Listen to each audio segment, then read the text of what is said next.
This is WZRD Chicago 88.3 FM. And we have with us at Wizard via Zoom the Reverend Dr. Marilyn Pagán-Banks, Executive Director of A Just Harvest. Welcome, Reverend Marilyn. How are you today? I'm good, thanks. I'm good. Thank you for having me. I'm sorry you might hear my heater going off behind me, but it is only 12 degrees outside today. Yeah, that's okay. Just stay warm because it is very cold, so no problem at all. Thank you. Well, first of all, how did A Just Harvest first come to be established and when? So A Just Harvest started off as a mission of Good News Community Church in 1983. Mm-hmm. And it began serving meals once or twice a week. In 1991, began serving every night. And in the year 2000, we incorporated as a self-standing not-for-profit. Wow, that's so were you involved from the beginning? No, I got involved just as we were transitioning into a nonprofit. I was on staff as associate pastor at Good News Community Church, mm-hmm. and serving on the founding board of what was then Good News Community Kitchen. As we were incorporating, I and some other church members, along with some of our partners, engaged in some strategic planning and organizational development and all those kinds of things you have to put in place when you become a 501c3. And so it was from there that I got connected and actually got invited to apply for the position and initially resisted.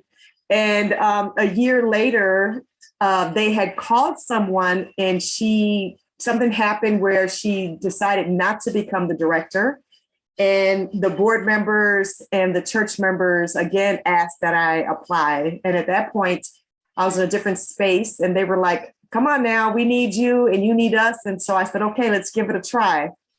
And it's going now on 20 years. Wow, congratulations. There is so much work. I did some research on the website and there is so much that Just Harvest is involved in and so many aspects and you're trying to address problems deep-rooted in the community. There is so much to do. And thousands of volunteers for a start, so it's a handful. Would you? How do you feel? Is it? Do you sometimes feel overworked, or you're very happy with what you're doing?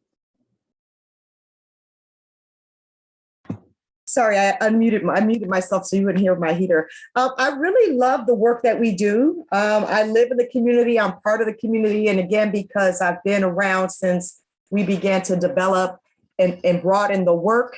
I'm very committed to it. The vision of it is just in my heart. We are really committed to centering the community. And, I don't feel like I'm overworked because I'm a minister too. I'm an ordained minister. So this is what I'm called to, right? And it's not a job, even though it is. I'm accountable to a board of directors and our donors. I'm not trying to imply that I'm not. But that because I'm called to this and I'm called from community, it's part of my life, right? And so it doesn't feel overwhelming. What does feel overwhelming is when we work really hard and there isn't a shift or a change in the system or in the need, right? Or if we begin to be a little more focused on advocacy or organizing and get pushed back on people who only want to engage in acts of service, or if we engage in acts of mutual support and service, and then the organizing community thinks we're not powerful, quote unquote, enough. So, we stand in kind of in a place of tension sometimes, but I have to tell you that tension has allowed us to grow, to reflect, to be authentic. And so we're glad about it.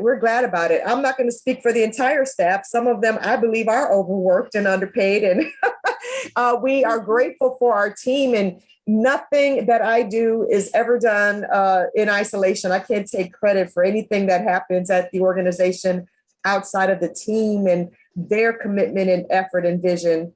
And so, yeah, it can be crazy. It can be crazy at times, and yes, overwhelming with the amount of people who show up needing so many different things, and wanting to not, and not being able to be all things for all people.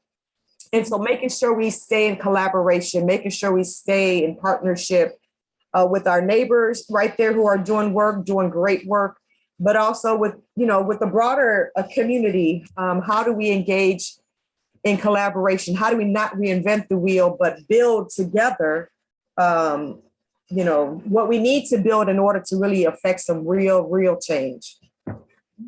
I'm pretty long-winded, so if you need to shut me off, let me know. No, it's a great answer. Thank you. Just speaking of collaboration, joining us right now is Bill Morton, president of the Rogers Park Chamber of Commerce. And hello, Bill. How are you today? Hello, my Monday morning wizard, and hello, Reverend Marilyn. Doing well today, thank you. Reverend Marilyn, so since you are a pastor, and then you are spiritual, and all this work you do, have you seen any spiritual sign that you are doing great work? And sometimes, let's say you're struggling, have you ever seen a sign that reassured you? I would say a sign for me is, well, two signs.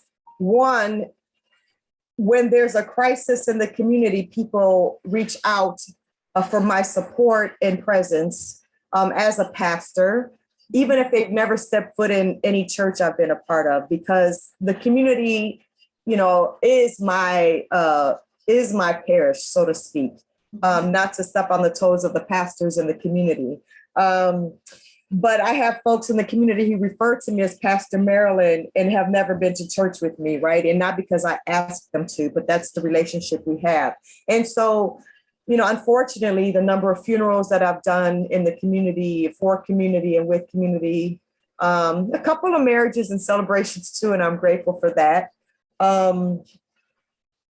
But yeah, so another example is, I no longer serve at Good News Church. I serve in Humboldt Park, and I was on my way to church a couple years ago, and I stopped at the stop sign. Like I mentioned, I live in the neighborhood, so the stop sign just happened to be on Paulina Street by the kitchen.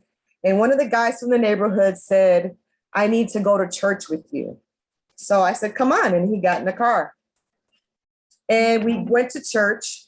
And he sat in the front pew and he just cried the whole time and was really struggling with himself and with some, situations in his life. And I bring that up as a way I think that there's been some connection, is he felt safe enough to ask to come and be vulnerable. I didn't ask a lot of questions. I wasn't trying to figure out what was wrong. I wasn't trying to quote unquote save him. He asked to go with me to church. I took him and I allowed him the space that he needed without any pressure to find some peace in that moment, some release in that moment. I think a lot of us don't get that, especially in this time of trauma and COVID, an opportunity to reflect and release and heal. And so that spiritual work that I'm automatically drawn to has affected the way A Just Harvest shows up in the community. And again, we're not in the practice of proselytizing or anything like that, but we have realized that we are accountable to the community beyond the food and beyond even the organizing. We are accountable to the well-being and healing of the community, right? And that spiritual work has led me to understand that in some real ways. Long before COVID, we were already engaging in work of wellness. We already had a vision of creating a wellness center. And then because of COVID, we were forced to say, hey, we're not going to wait till we build a center. We're going to continue to do the work even now, within our limits and capacity, of course. But yes, those are the signs, to use your language, that I've received around the spiritual aspect of the work. And I know we're on the radio, so we probably can't cuss, but I'll just you'll know what I'm going to say. One of my sayings, and I don't want anybody to steal it because I'm going to put it on a t-shirt, is to be part of the shift and not the other stuff, right? Be Yes. part of the shift towards wholeness and wellness, the shift towards us being the community that heals ourselves, that saves ourselves, that keeps ourselves safe. All these things we talk about on a broad base, we can begin even as a smaller community. And so we have to be willing to be part of the shift and not just the mess. And Reverend Marilyn, you are a part of the shift. I've known you since forever. And our deep roots, both of our deep roots in the community have intertwined on many, many, many occasions. Yes. And I just like to say a couple different things that I really appreciate about you and a Just Harvest, about your work, about how you feed the hungry people. You know, your Anthony's Garden for our good friend, community organizing and advocacy, and your work with the Emergency Rental Assistance Program and Illinois Solar for All. So I just wanted to just upfront say I really respect the work that you do, and we know you've given your life for your mission, and we really do appreciate it. Everybody does. I appreciate that, Bill. And again, I keep muting because of my loud radiator. So that's why there's a little bit of a hesitancy. I really appreciate that. And I'm so glad that you invoked Anthony's name. And, you know, we understand him now as an ancestor that continues to pour forth his vision and his you know, support onto the work. And so we're just grateful for all that he left and continues to lead us in. Yeah, and you know, unfortunately, there's been a lot of ancestors created, even young ones. Last year, we lost one of our apprentices, and actually my grandson's father, to a terrible car crash last fall. It's been a year already. And so when we think about the community again, in our presence and our wanting to be a space of nurture and healing, that means, you know, acknowledging and naming the losses so that so that the lament and the healing can happen, right? Not talking about it doesn't make it go away. And us being a quote unquote food organization doesn't make us exempt from being a space of healing and justice, right? Yeah. And I also want to just note your social justice efforts, because you know, I know you've been giving this award at your annual awards ceremony and dinner, like 3 different awards, and also you've worked with the Park Advisory Council when I was a part of it. Well, you're advocate, and you're an advocate for the community. So your social justice. I remember when we were fighting for $15 an hour for workers' minimum wage, and I came over, and they're like, "What's this guy, the president of the Rogers Park Chamber of Commerce? What is he doing here?" And the fact is, I believe in $15 minimum wage. I believe in the workers' justice. And it's surprised a lot of people, and a lot of people just don't understand that our organization, the Rogers Park Chamber of Commerce, doesn't align with the Washington, D.C. Lobbying efforts of the U.S. Chamber of Commerce. And we do have a conscience, and we do have a heart as well. So I really do appreciate everything I've attended with you and all of the collaborations, everything over all the years. I'm glad that you brought that up, Bill, because we understand the importance of making connections with all kinds of community, right? The business community, the faith community, the working community. You know, we have to be in conversation and collaboration with each other. And we know firsthand the majority of our folks that come to us in need of food and support are working people, right? They are the working poor. They're working 2 and 3 jobs. They're just not earning enough of a living wage to be able to support their families. And so, of course, if we're going to feed people every day and we say that that we want to be about justice, then we also have to support a living wage. We have to support access to quality health care, access to quality education, you know, all those things that keep our folks, you know, in this cycle of poverty, right? And so, you know, that just made perfect sense to us. And even it's amazing that even during COVID, when we've had to respond to all the the way that racism and white supremacy and capitalism have all reared its ugly heads during this time, when we've addressed it as a community as an organization that centers the well-being of community, more than once I've been told to stay in my lane, right? You feed people, do the nice work. And of course, we do want to feed people and do the quote unquote nice work, which I think nice is a tool of the devil. It's a way of kind of pretending you care when you really don't. But anyway, that's another subject. But it is our lane. It is our lane to not just want to give somebody a plate of food, but to see the humanity in that person and to want the most well-being for that person and for that person to access all that they are not just entitled to, but is their right, like clean water, like access to the benefits that we pay into and support. That is our lane. That is our lane. And if we're satisfied with just providing a meal and going home and not worrying about the rest, we often as a board say to ourselves, if that's all we're going to do and not care about the community, we should shut our doors, right? And kind of speaking on that one, water is a human right. Housing is a human right. We know these. But you recently did something with water in Statesville Prison. Could you tell us a little bit about that, please? Yes, we got a call from a colleague asking, first of all, she came to us because we do have access to vendors and donors around food. And so the ask was, do you have access to some water that we can maybe buy at cost or get donated? There's this crisis in Statesville. The water that's coming out looks like mud and smells like sewage. And because of COVID and all of the different kinds of ways that it's affected transportation and production and food, even getting into the stores, there's a limit even on the water that's been able to come in. But you think about it, folks are also, if they want more than the allotted bottle or whatever that they've been given, they have to buy it. I mean, there's so much we can talk about the prison industrial complex, but yes, so we got the call asking for the water from the vendor that we tried, didn't work. And again, that's a conversation for another day that we will have.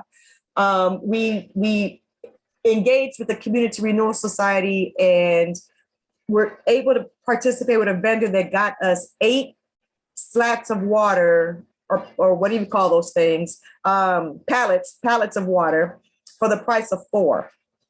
And so we were able to, collectively support that. Then I put out a call to get some resources to help fund it because it wasn't in the budget, but we know it's important to do. And then we went down there and delivered it.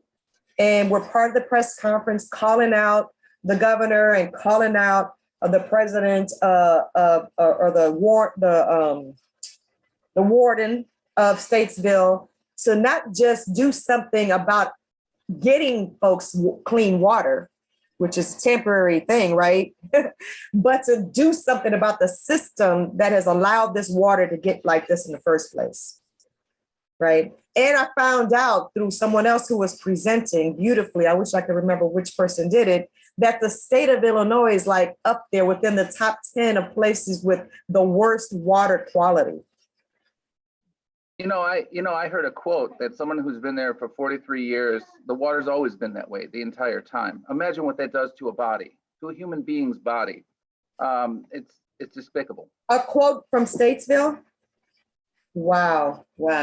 It is despicable. And again, I think, no one's happy about COVID, but one of the benefits of COVID has been the uncovering and discovering and recovering of both some truths that, that were out there and discovering some lies and some terrible behaviors.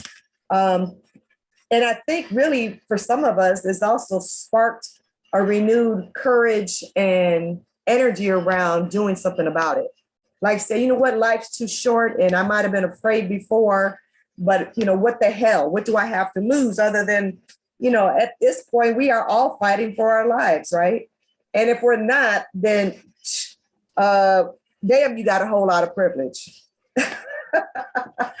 And so for those of us who don't have to fight maybe as hard on a daily basis, have to come together to fight for those who are fighting for every breath and literally and do our part. You know, most of the fights I've gotten into, even as a child, was me fighting with and for someone else, not me, you know, getting into my own stuff.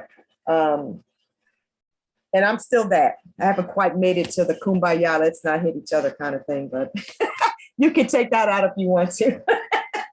But I believe we're called to protect our people, right? We're called to protect our babies, our children, and sometimes that requires us getting really upset about it and not just quote unquote playing nice. What's any update on the Stateville water situation now? Is it still the same? Any response from the governor, from the warden? I haven't heard any response. I haven't heard any update, but that doesn't mean that there hasn't been any movement. I'm not the lead. We're not the lead organization. We are partnering with others, but we are part of the coalition now, and we will continue in the work to make sure that this work happens. And let me just say that one of the persons who's been leading this and taking water down there for months is someone who lost her husband to COVID while in Cook County Jail because they couldn't afford the bail. So that goes back to the bail work that we do, right? The work that we've done around the Pre-Child Fairness Act. And while now this year and next year, well, you know, right now we really have to buckle down to make sure that it's actually implemented and protected and kept in place and not whittled down to nothing, because we know for a fact, we're not just making it up, that people die because they're poor. And, you know, and thank God for the courage of this woman who took that call and expanded it, you know, to the situation of water in Statesville, took her pain and her own grief and expanded it to a call to all of us to engage in this work. Well, keep us updated on that, because that is very important. These people, you know, they don't have enough of a voice, the inmates, and they need our support. Otherwise, how, you know, it's almost a matter of life and death. That water situation is terrible. So you're saying that they have to pay for their own water if they want more water, and we just wonder how much water is allotted to them daily. Again, I didn't bring those numbers with me because it wasn't on my list of questions. It's okay. But you know, when I think about the fact that when I'm being very mindful of my water intake, sometimes before I even leave the house, if I'm going to work in the office, I've already had 3 glasses of water, right? Now imagine if all you have is 1 bottle and you're expected to have that last for the whole day or every other day. If I'm not mistaken, it's like every other day. It's ridiculous. It's ridiculous.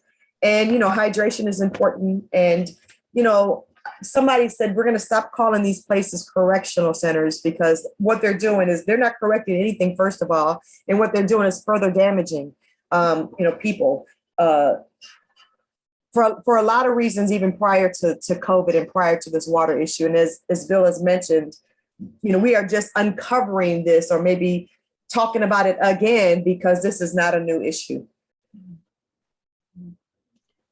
We will definitely keep you posted, though. Yes. Well, you are a very busy person, and of course, you've told us a lot of your work. Can you share with us a schedule of an average day at work for you at A Just Harvest? There's no average day.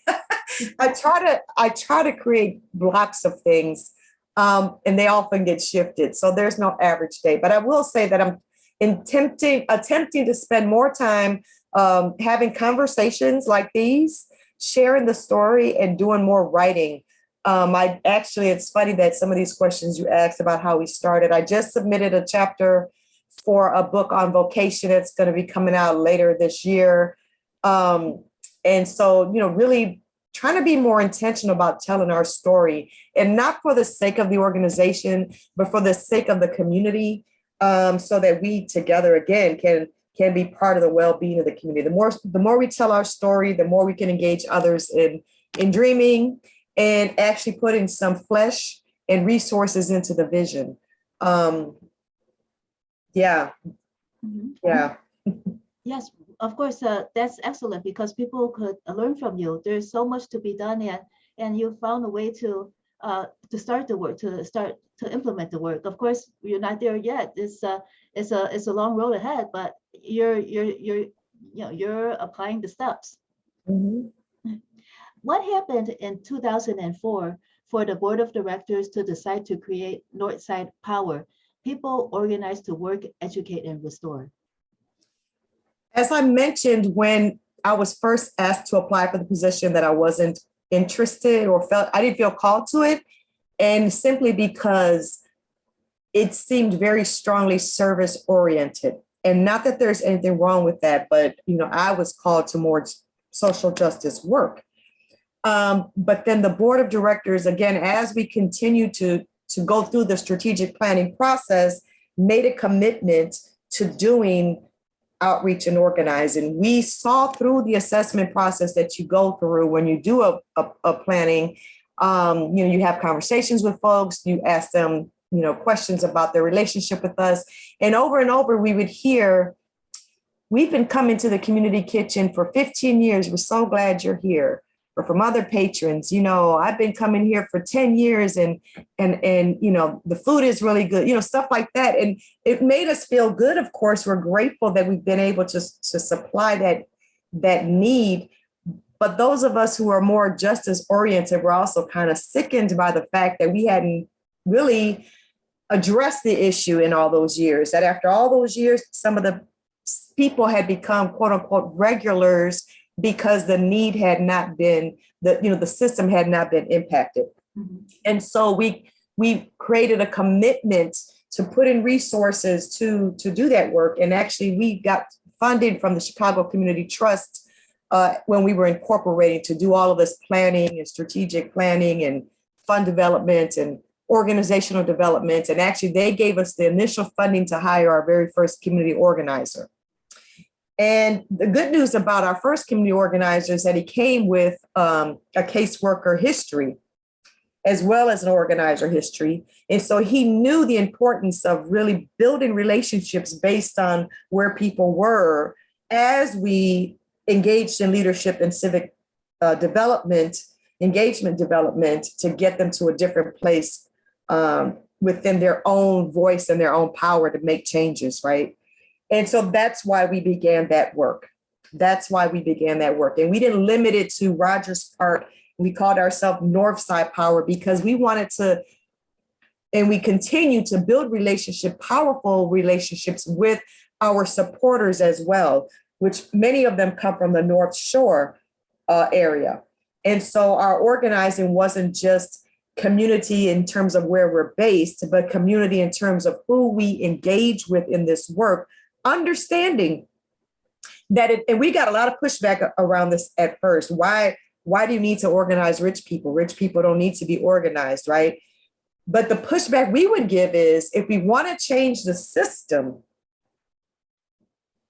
this system is not a poor people's problem, any more than racism is a people of color's problem. To address racism, you got to work with white folks and have conversations with people of color. To address issues of economic justice, you got to have conversations with those who are impacted and those with the resources and the relationships to make the change. It has to be everybody. It's a systemic issue. It's not poor people that we're going to fix you, right? And so that's why we organized with folks in the North Shore. And people were ready. The people who were giving and serving for years at the kitchen were ready to do more and wanting to do more, and actually saw ways to implement organizing within their own communities. We helped to implement the Winnetka Affordable Housing Act in Winnetka, right? And so the need for justice work is everywhere. And so to do it collaboratively is so, so important. So that's why Northside Power, and it really is about organizing ourselves, but also educating ourselves on the system, on the history, on the root causes, and coming at things from an asset-based approach. What are the gifts in the community? There are so many gifts north of Howard. And as a matter of fact, I'm gonna take a moment here to say this because I promised Ralph Edwards that I would say something. We want to invite Rogers Park News or this outlet to make sure that you're sharing what's good happening north of Howard and not only what is negative north of Howard. Often it's perceived that what is brought up is only the things that are negative, that are happening, that cause chaos in the community. And I'm here to tell you, I personally know the giftedness and the power and possibility within the north of Howard community. And if we are to really want to have the community to be safe and to be well, then it's about investing in that giftedness, in those in those entrepreneurial visions and skills that are happening all the time, right? We see it. Some of it is part of the informal economy, and some of it folks are really trying to get into the formal economy and support their community. We have to be part of that messaging, and we have to be part of that affirming and investing in what's good north of Howard, and not solely, mentioning north of Howard in a negative light. Told y'all long-winded. No, that's good. Yeah, we understand where Ralph Edwards is coming from, but in Rogers Park News, we also highlight all the good work that ECCSC, the ex-con for community and social change, is doing as well. Whatever they post about their work, it's always posted there, and everyone knows the work that they are doing. So the work that they are doing is much more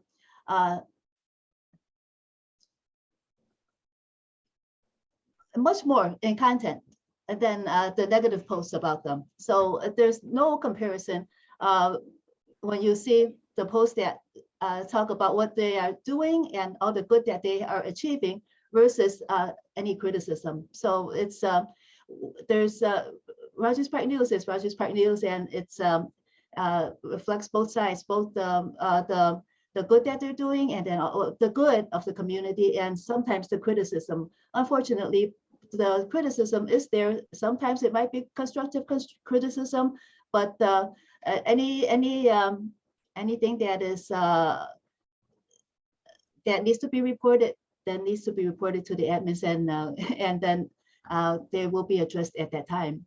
However, getting back to Northside Power, you mentioned some of the organizing that you did. Could you give us a little bit more examples of the root causes that you found and how your organizing and your collaborations helped to address those root causes? Well, the number one root cause is economic disparity, right? And that shows up in a lot of different ways. And of course, racism, which feeds into economic disparities created to feed into, they feed into each other. And so that's the biggest root cause. And so again, we've done work around the living wage campaign. We've supported, even now during COVID, folks who are outside of nursing facilities who are striking because they're not getting the proper PPE and or resources to be able to care for the most vulnerable. And that way, when we were fighting for access to affordable healthcare, that's connected again to economic disparity. And so that's the biggest root cause that we've addressed in lots of different ways. We engaged in work with Fair Economy, Illinois, which is called something else now, which was calling to have the most wealthy pay their fair share. And it's called the Fair Tax Act now. It didn't pass, but we're getting more and more support. And again, go back to what Bill said earlier, doing that work, we don't do it in isolation. We do it in conversation with business owners, especially small business owners. And one of our founding board members is a family business owner, and he supported that work. And we needed the business voice to say why this is good, even for small businesses, even if it seems not doable or impossible, right? And so like having the voices of folks who are doing this work lead the work really makes a difference.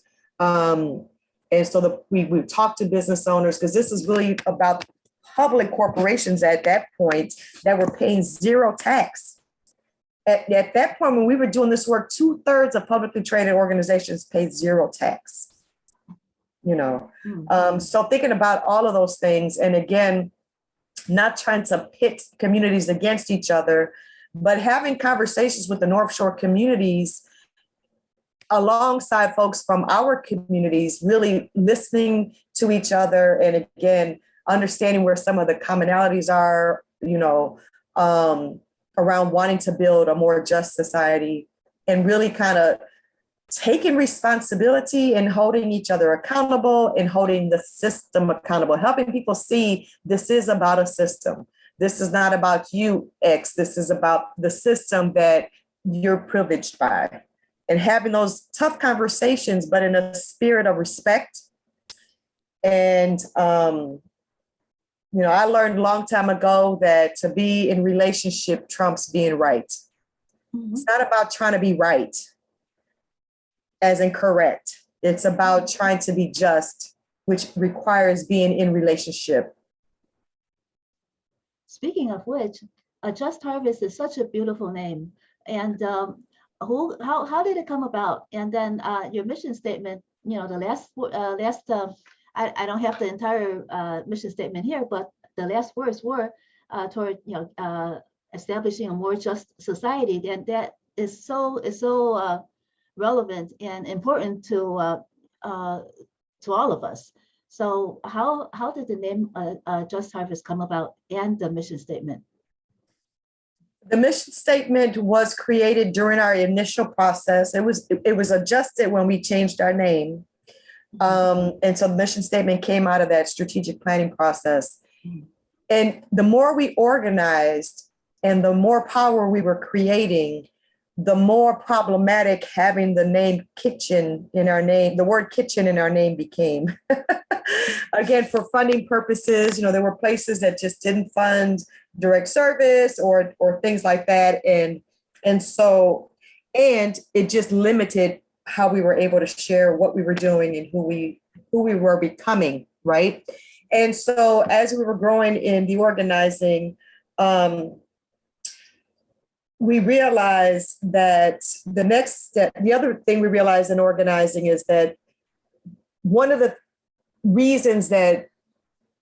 barriers that kept people from coming to the work, the local folks, was the need to feed their families. So for example, if we had planned an action and someone got an opportunity to come do a day job, they're going to pick the day job over coming to the action, even if they made a commitment to come to the action. And so we began to realize, rather than being frustrated or assuming that people didn't care, again, going back to the community, figuring out what was going on and realizing, yeah, people want to change, but people need a job. People want to affect the system, but they need to eat today. Their babies need diapers today.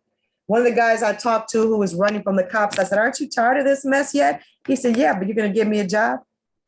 I mean, it just became clear that work and economic development was necessary. So we began, this is where Anthony comes in, Anthony Boatman, God rest his soul, comes in, because we began envisioning, what does community and economic development work for an organization that's committed to feeding the hungry, while we address the root causes? What can we do that makes sense?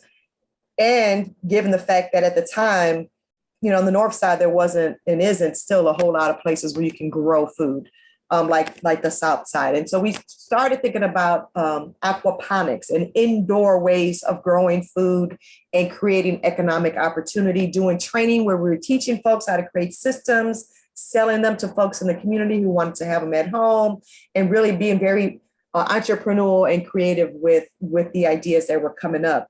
And Anthony was leading all of that.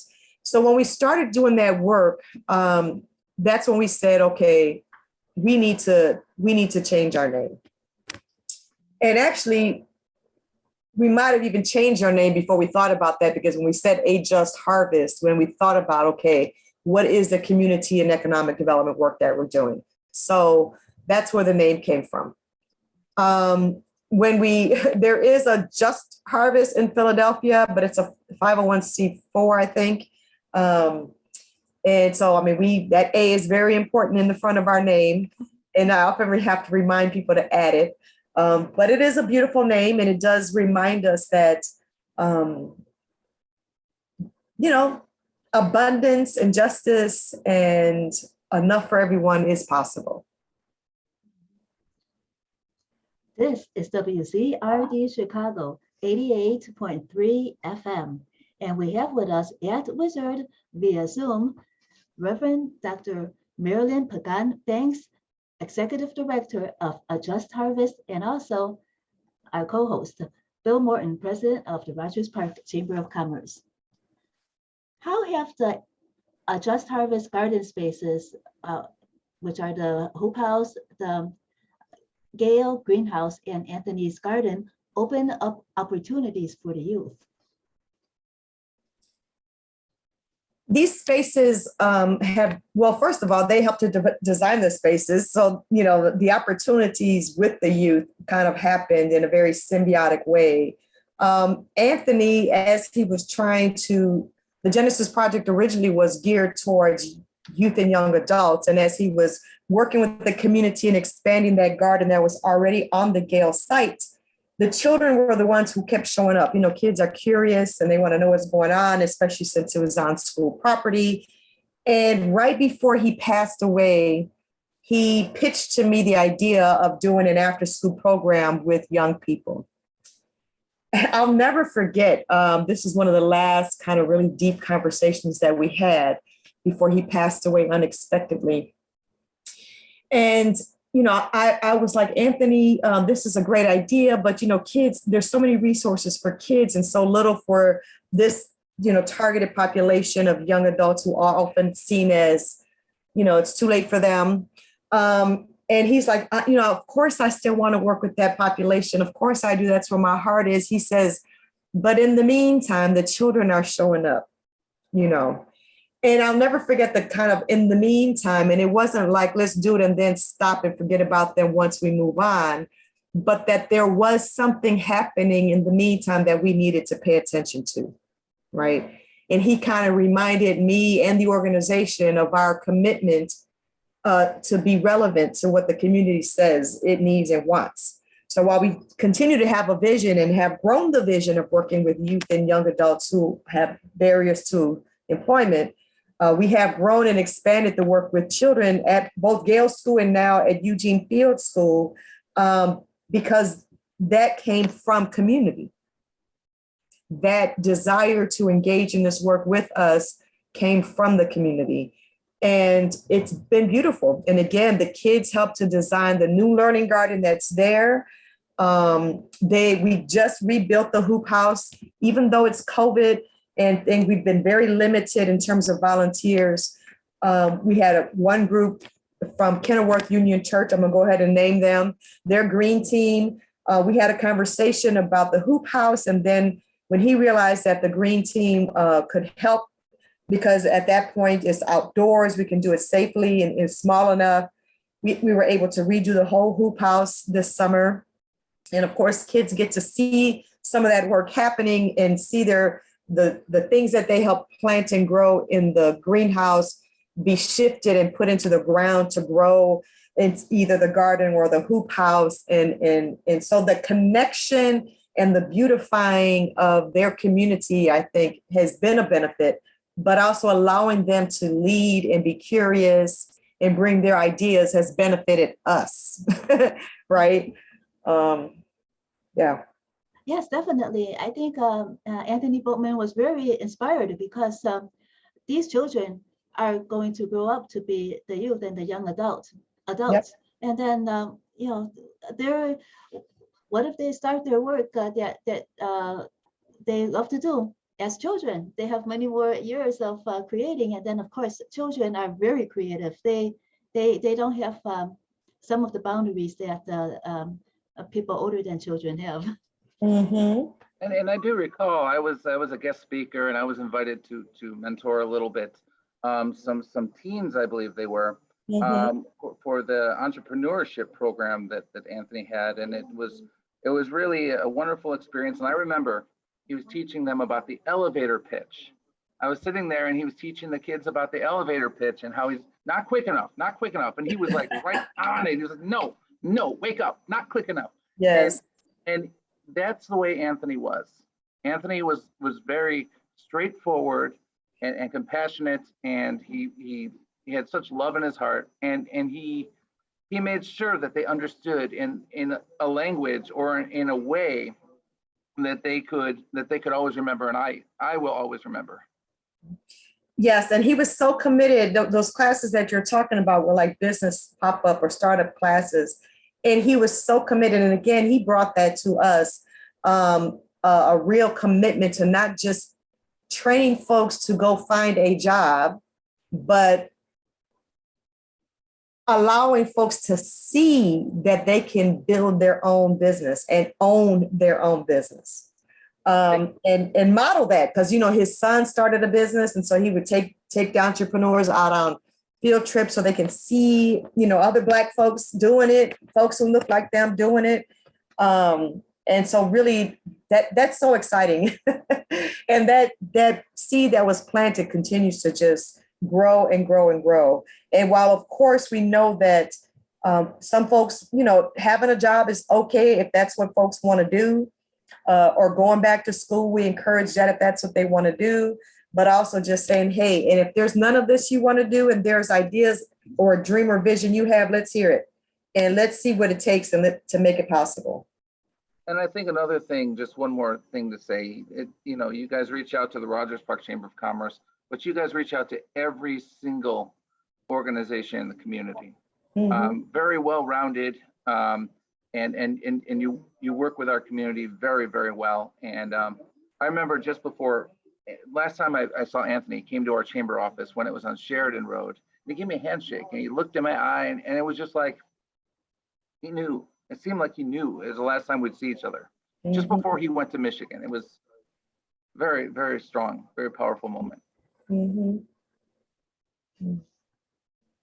Yeah, I think that, you know, we can do a better job in terms of connecting with the community outside of the north of Howard. And so we're trying to be more intentional about that. And we do have some great community relationships, you know, across Rogers Park. But I think we can, in terms of really partnering with other businesses and organizations, we're really committed to figuring out, you know, what part can we play in deepening those, again, for the overall well-being of the community. I believe, and I'm committed to making sure we are investing in the north of Howard. I think that there's been an intentional divestment and intentional kind of deeming invisible sometimes of that community, of our community, intentionally, I think, because of gentrification and some strategic way of trying to take over the north of Howard. And so I'm very committed into doing some work that would dismantle and uncover the anti-Blackness that I believe is within the community, even as we boast about being so diverse and are very diverse, but still have a lot of work to do around that. And really finding ways, again, to lift and center community and the voices of community, especially Black community, north of Howard, as we, you know, the changes that we see and all these things that people talk about in terms of making economic opportunities and making it more beautiful and making it more safe. We all want that. Even the people that are living here now, we want that. But we don't want it just for those coming behind us as we get pushed out of community. And so economic development and creating space that belongs to community, right? A community that has a sense of belonging. When people feel they belong, then they care. If you're constantly feeling like you don't belong, that you're going to get pushed from one corner to the other, then of course you don't care. Then of course you appear to not care, right? And so we have to create a sense, or not just a sense, but folk need to know that they belong in our community and that we are willing and committed to investing in the well-being of our community. So we need to be finding them resources, Bill. And that's why I wanted to set up a meeting, because I know you have relationships, and I wasn't there yet, because I know that Anthony was leaps and bounds ahead of me on some of this. And of course, since he's been gone, some things have gone in a different direction, again, because of timing and relevance, and the work that's happened with the kids in the school has been beautiful. But now we're in a space, and maybe it's because of COVID, I don't know, but we are in a space and in a time where we're going to move on this community and economic development, and we're going to need an all hands on deck for those folks who say they care about this work in Rogers Park. And when I say all hands on deck, I mean a willingness to come with an openness to hear and listen and be led, and unwilling and an openness to connect us to resources that the community can decide how we put them together. Not us coming to do for people, but us willing to be resource to our community. Let's do it. We accept the challenge. Yeah. And then it was the shifts that you said are coming. Is that the economic development shifts, right? I'm sorry, can you say that again? You mentioned earlier that the changes and shifts are coming. So yeah. This is what you meant. Yes. Mm-hmm. Yeah, we really are committed to making it happen. Again, the community, from all of it, in terms of the trauma that our community continues to experience, both economic violence and the violence that we know to be gun violence and addiction and all the other things. All these things, we want to not just be reactive and responsive to, but we want to be in a space providing resources and healing, opportunities for healing, and moving forward. Mm-hmm. And I guess you mean that healing often involves jobs and opportunities. What other opportunities could we have you discovered that you could offer to people besides jobs that are very important to helping them move to a better situation? Back to resources. So right now we have a therapist who's doing drop-in on site with us, and so providing space for mental health. We want to provide space for any kind of restorative justice work. I'm a circle keeper. We have another staff member who's a circle keeper. We're connecting to the restorative justice hubs. And so when we say providing, we're trying to think about things holistically. And so the physical well-being, the emotional well-being, mental, and again, not that we're going to be all, but how do we make sure we're creating a space and access to people who need different kinds of things?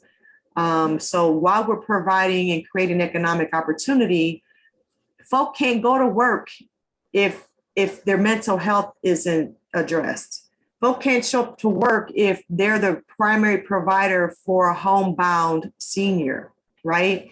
Or for their little sister because their mom has to go to work. We realize that there are so many things that get in the way of people who want to go earn a living and take care of their families and get off the street or whatever it is they're doing. And so what we're trying to figure out is how do we provide a lens into that so people can see and know. It's not that people are choosing to not go to work or choosing to not show up, but that these are real and valid and oftentimes unsurmountable life circumstances that people face. That sometimes one person can face this. And if we're not figuring out how do we address them, how do we get at the system that perpetuates them, then having this program in place is never going to get to the most impacted. Then we face the problem of seeking out folks who are more likely to succeed, quote unquote. We don't want to become that, right? This whole point is for the ones who are less likely to succeed without all of the support. And not that we want them to lean on us, because we don't. It's because we want to, again, provide a lens into what are the actual things that folks are facing, and how can we either directly, in community, in collaboration, and systemically address them? I know that's a lot, but again, using the example of one person who had to deal with all of that, death of family members, death of community members, homebound family member he was responsible for, and so often was missing work. And if he was at any place else, they would have fired him day 3. But how do we know this and not be willing to try and figure out a way to do something? Right. Mhm. while understanding, while saying at the same time, in the real world, they're all good excuses, but then there are those who don't have these issues who are going to show up. And so that's who they're going to hire. So, I mean, all of these things, again, intention. Right. You mentioned the circle keepers. Could you describe a little bit, tell us a little bit more about that? So a circle keeper works in the restorative justice practice. And so it could be a healing circle. It can be a visioning circle. I've often run staff meetings in a circle, and a circle keeper is the person who kind of sets the tone to make sure that everyone in the circle knows that they have a space to share, that their voice is honored, and if they don't want to share, that they don't have to, that the space is there for them. And so it's usually 2 people when it's a bigger circle, so that we're supporting one another. But it really is providing a container, a space where people can be heard, can share. And yeah, whatever the purpose that they came together for, help facilitate that. And so, I know that these circles were happening at Gale, for example, and they were called peace circles with the young folks when they needed them. And so we want to provide that space and have provided that space to folks in different ways and for different reasons. And yeah. Wow, that's how did the practice of applying circles to helping people reach Gale School, because those are really young kids, and of course they do have problems. That's an amazing connection there. How did that happen? I don't know. They were already there. And actually the person who was leading them is a Rogers Park resident, Jenny Vietz Van Leer. I always forget her last name, but she was the one leading it and has led these kinds of things across Chicago and in different schools and hospitals and other places for years. I don't know that it's happening this year because I was under the previous principal, and because of COVID and all that, things have changed. But I do know that in my conversation with the current principal, we've let them know that we're open to providing any kind of support. If there's a need to host a circle or lead a circle at any time, we're willing and available to do that. And again, it's not that we're trying to be all things for all people, but it is understanding the connection between, healing and, how it's all connected. The work that we're doing in community is all connected. And so if the children, often if you're upset, you don't want to eat, or if you're upset, then you eat things that aren't good for you. That's what I do anyway. And so again, when we think about nutrition and food, it can be outside of, emotional and social well-being because they're all interconnected. Speaking of Gale School, was the Gale greenhouse available to the students last year when the students returned to class? Yes, both within our programming and, through the regular school use. Mm-hmm. Mm-hmm. That's great.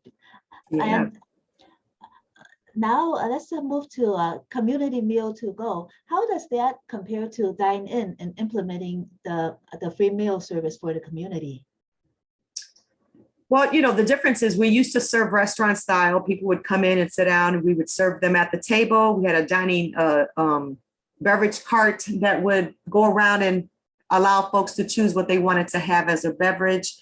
And now, because of COVID, it's a to-go meal, it's prepackaged, it's hot. We cook it on site, everything's fresh, but it is to go. There is no, choosing your drink. Everybody gets a bottle of water.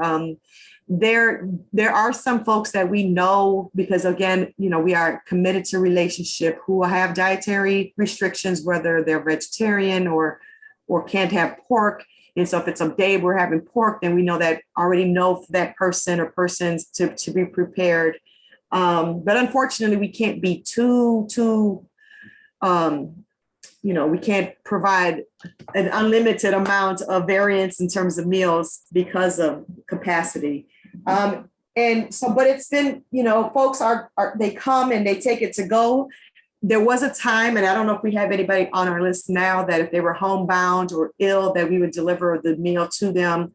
The one person I know who lives across the street from me and was going through cancer treatment is now back on his feet and is walking to the kitchen to pick up his meal. And he likes doing it because of exercise and all that. But we would love to at some point revisit if that's an actual need in the community, and then think about what the resources are that we have or would need to build on that.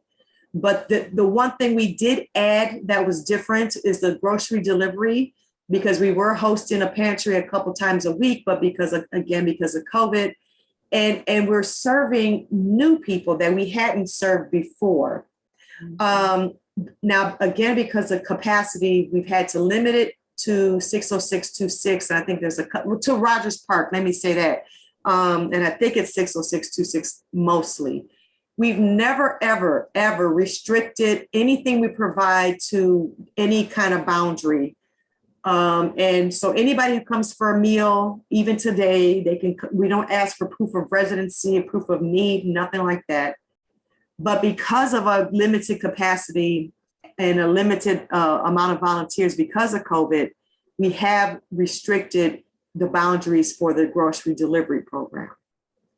And we do have a walk-up program. Now that one is not restricted. If anybody comes and needs groceries and they walk up, they can come and get their groceries.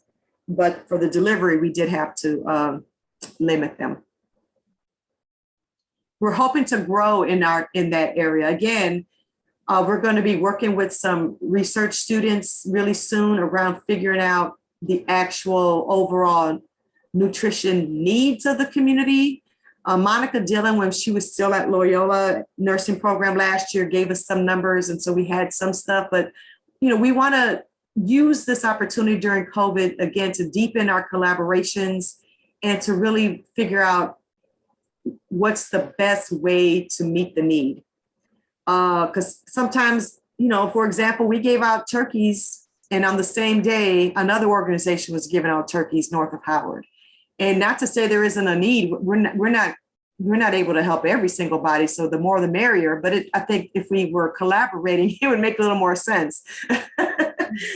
So those are the kinds of things that COVID has, maybe because it caused us to have to slow down a bit, that's given us some space to put some different systems in place as we're being more relevant to the community's needs.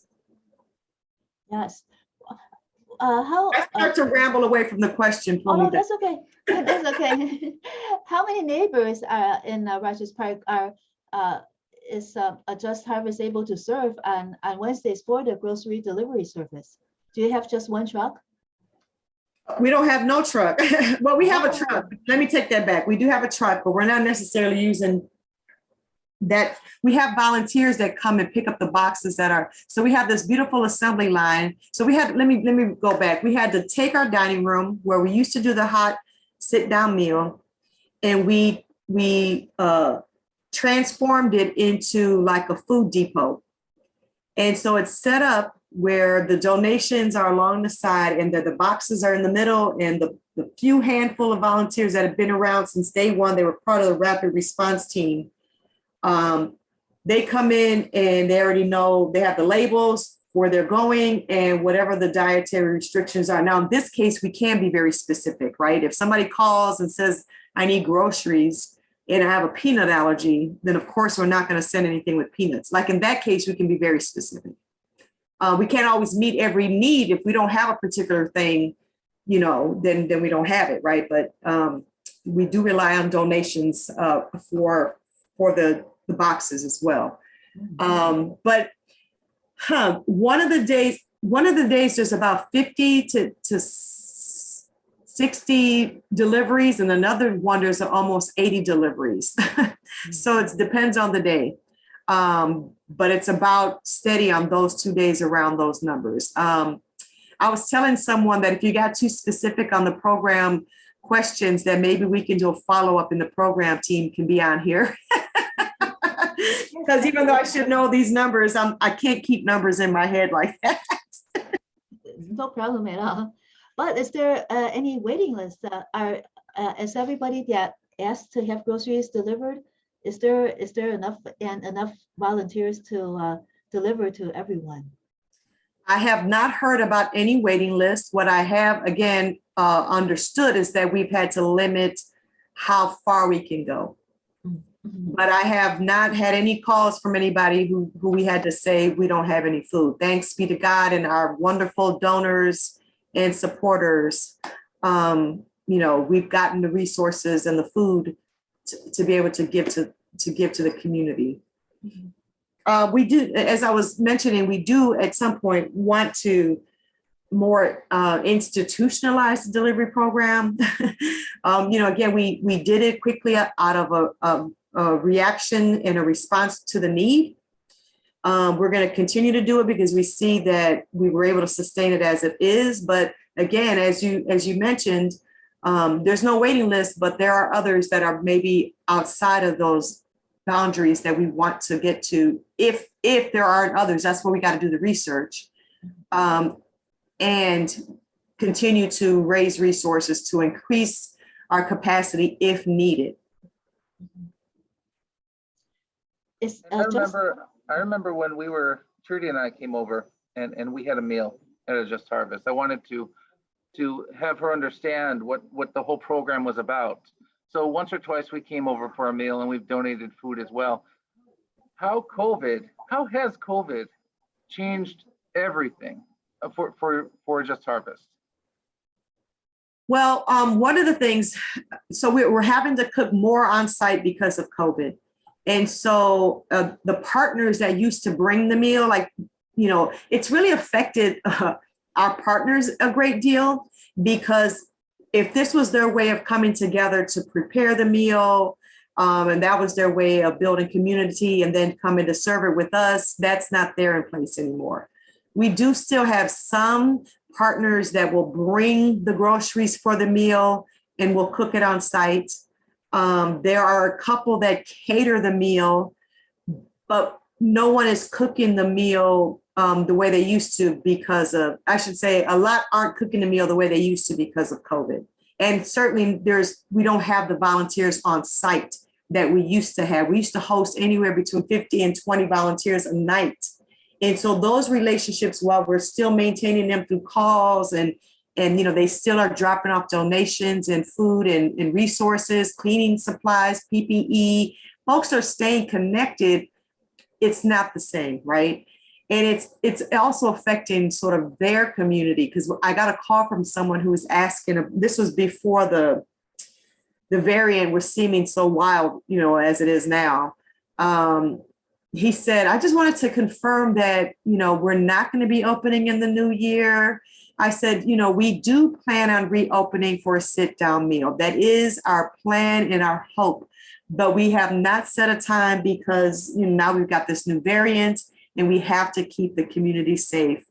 So I know that they miss us. And so he was giving me the impression that he was about to send out the end of year letter to just, a New Year's letter or a card or whatever, and wanted to provide some hope for those missing coming together. And so it really has impacted, I think, people being able to come together who felt a connection to maybe the change we want to see because they can do it hands-on, right? And even though, again, no one has pulled out, there has been, the way, if folks are affected financially, then that means that they're able to do less, provide less to the community kitchen or to the organization, but also they really miss being hands-on. And because we're having less volunteers, that just has meant more staff time, and more staff time means we have to pay people, which means that we need more money. And so there's always that. Where do your volunteers come from? Are they from all over the city as well as from in Rogers Park? Yes, our volunteers come from everywhere. And actually, we've had volunteers come from out of town. We used to, we'd get these summer mission groups, and we work with the Center for Student Missions, and they come from all over the place. We even had volunteers one time come from Germany. So yeah. Your reach is very wide, and it's the other side of the world knows about you then, about a Just Harvest. Is a Just Harvest able to recycle any of the unused perishables? Do you mean like food? Yes. Yes, we have a composting system, and we actually just rebuilt it. We just got an additional system that was built for us, again, by the Kenilworth Green team, and we just got it delivered. So it doesn't always go the way we want it. Chicago is known for its rats. And so often we've had to stop and go and rebuild because it wasn't able to be protected. But we are committed, again, to being organic in our growing, and also composting so that we are environmentally responsible. What about some of the unused food that is still perishables that are still viable? Are you able to, or is it all given away? Is there some that is not yet given away, and what are you able to do anything with that? So, for example, with the food that we grow it, and the community that helps to grow it has access to it. And we are also teaching folks that you can create a business out of this. So we also have a farm stand. So whatever's not consumed by the growers or sold by the growers is then donated to the community kitchen to put in the food boxes to be delivered and or used for the meal. And then, of course, if it gets to a point that it can't be used, then it goes into the compost. Now, when we cook a hot meal, the team, they know what they're doing. And David Crawford, who runs the community kitchen, knows how to, cook enough for a particular amount of people. So we try to not overcook so that what we're providing each day is fresh. And we're not throwing food away.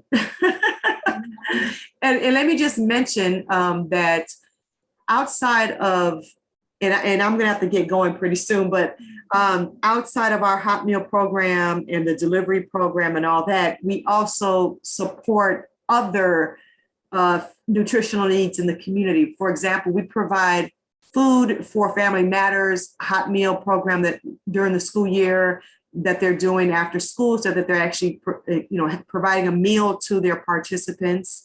And then we also provide snacks, and when possible or requested food beyond snacks to Willie White sports programs. And so we're often and really love to partner with our community around other nutritional needs. During the summer, we sent meals over to Circles and Ciphers for their summer programming. And so,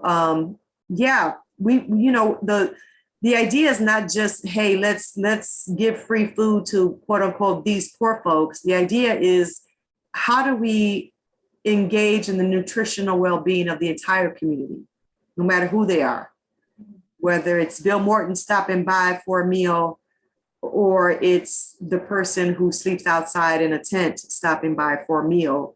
The meal is there for all the community to have access to. And yes, it started from this place of, and of course, we're grounded in making sure no one goes hungry. it's also about community and how community is often built around the table. Yes, like families that eat together, stay together too. Yes. Yes. Let's do a community assessment with you before you go. WZRD Chicago, being a nonprofit radio station, must be responsible to the community we serve. WZRD is mandated to file quarterly issues with the FCC on non-entertainment community-focused programming. We like to assess the community for these quarterly issue topics with 3 questions. First, what is most important to you? What's most important to me is healing and connecting that work to not this kind of rise and quote unquote self-care kind of thing, which is important. I'm not trying to diminish that, but a healing that's collective, that includes economic justice, that includes the dismantling of white supremacy and racism, that includes a decolonizing of the nonprofit industrial complex, right? A healing that really is about the beloved community, not just this kind of let's feel good and act like all's well. Mhm. What long-term problem must we address? We as in the radio station? Or we as in the world? You as you, Reverend Dr. Marilyn Pagán-Banks. I believe that I'm called to accompany people, accompany community.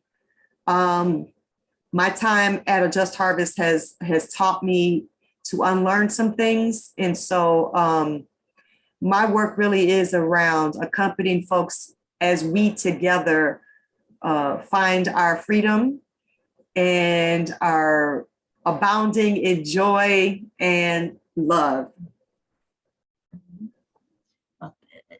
Finding, in other words, finding a more just society.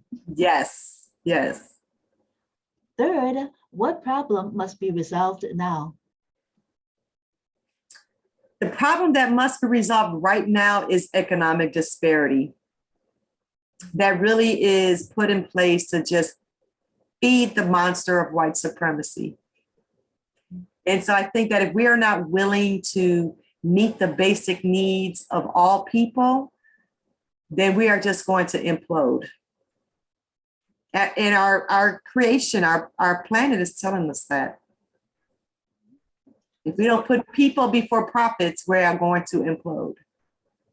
In other words, you're saying that the root cause that the root causes that you've been talking about, that we've been discussing, the most important one seems to be economic disparity. If we're able to address that, then a lot of the other pieces might more easily fall into place. Well, it's one of the symptoms of white supremacy, right? So it'll be one piece of the huge monster, but it is a very significant one because it really, all the other things are built on keeping the rich rich. All of them, all of the isms are created for that purpose. And so if we can get at economic disparity and break down all those things that feed it intentionally, right? It's not by accident. It's not because we're born into this or that. If there's an intentionality that has created those privileges that we have to be willing to always not just address, but tear up and rebuild. We need to be building. We need to be willing to create and build as we dismantle and destroy what isn't working.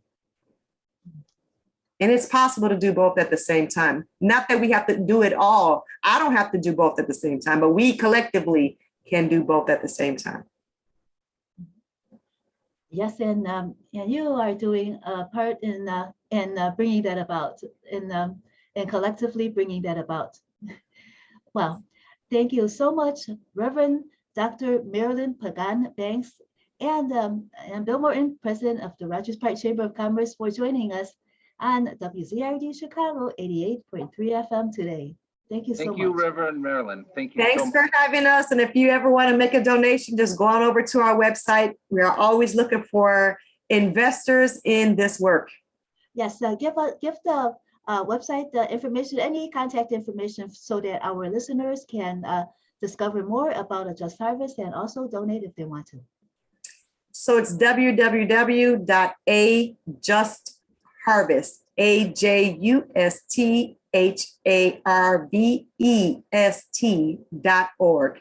ajustharvest.org is our website. And then from there, you can find a link to our social media. We're on Instagram as Community Wellness Matters, because that's the heart of who we are. We're on Twitter and LinkedIn and on Facebook. So follow us, like us, stay engaged with us, share your good news with us, invite us to participate in any kind of good thing happening in the community. We are always willing and wanting to collaborate in any way that we can and support the good work that's happening. So yeah, help us to be the good neighbors we want to be. Yes, and you are actually the good neighbors that you are too. Thank you so much, Reverend Marilyn. Thank you. Thank you. Take care. Thank you.